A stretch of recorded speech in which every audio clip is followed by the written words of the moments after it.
I have Honorable Jeremiah Kioni here with me in studio, together with Honorable Rigathi Gachagua, both members of Parliament. Honorable Kioni, I actually want to start with you on this one and help us understand this. Do you want to postpone the 2022 general election? No. We are looking for a solution to our problems as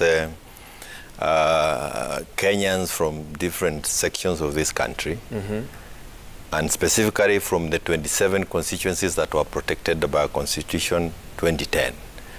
So it is not that we want to postpone the elections. It is that we want a solution as to what becomes of us post-2023.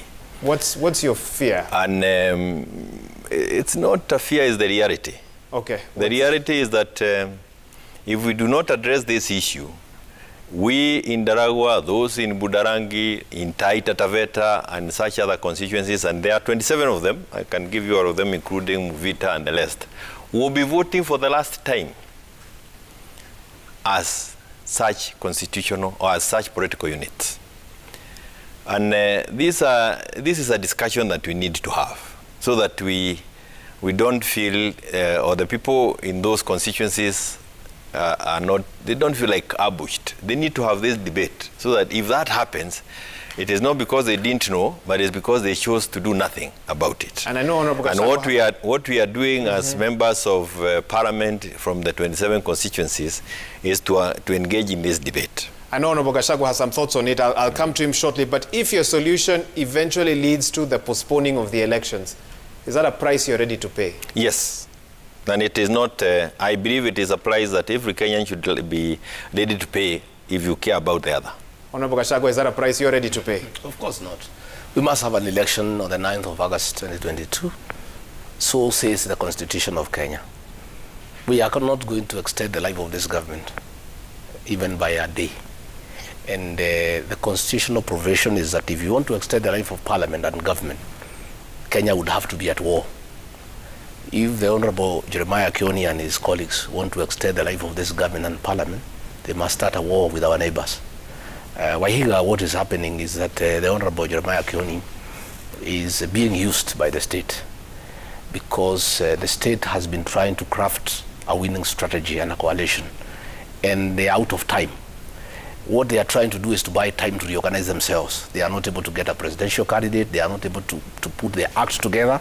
The election is 12 months from now, and the only way they think they can be able to put their act together is to push the election forward.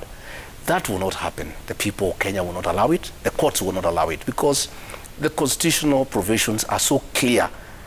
The instances in which you can extend the life of Parliament or the life of this government. The Honorable Jeremiah Kioni and his colleagues had enough time to push the IBC to start this review. So you question the timing even now? In any case, it says between 8 and 12 years. You know, they are not over. And the IBC has said the constituencies remain. So they had time. Why are they coming now?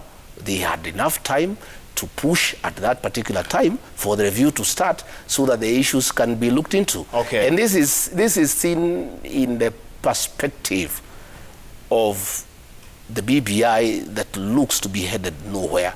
You know, the BBI had certain provisions for creating of extra constituencies.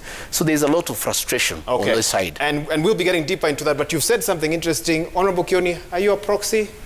Well, I certainly will not want to come on air to discuss such things. Let us concentrate on the issues. No, I'm the one asking. I'm the one asking you that question. I have had my head with myself all through my political career. I do not know that people are used. Perhaps that is something that he can explain better. And I wouldn't want to answer such things. I want to concentrate on the reasons why I am here and why it is that we think as members of Parliament, whom my good friend thinks are my colleagues, they are not his colleagues. He's saying Kioni and his colleagues. You know, he is in another world. He's not in the Parliament that we are in. Because he's a colleague in Parliament. Okay. And as a colleague in Parliament, we'll also be talking to him to help us understand this thing better. Because I can see there is a misunderstanding. And this is not about which government comes into power.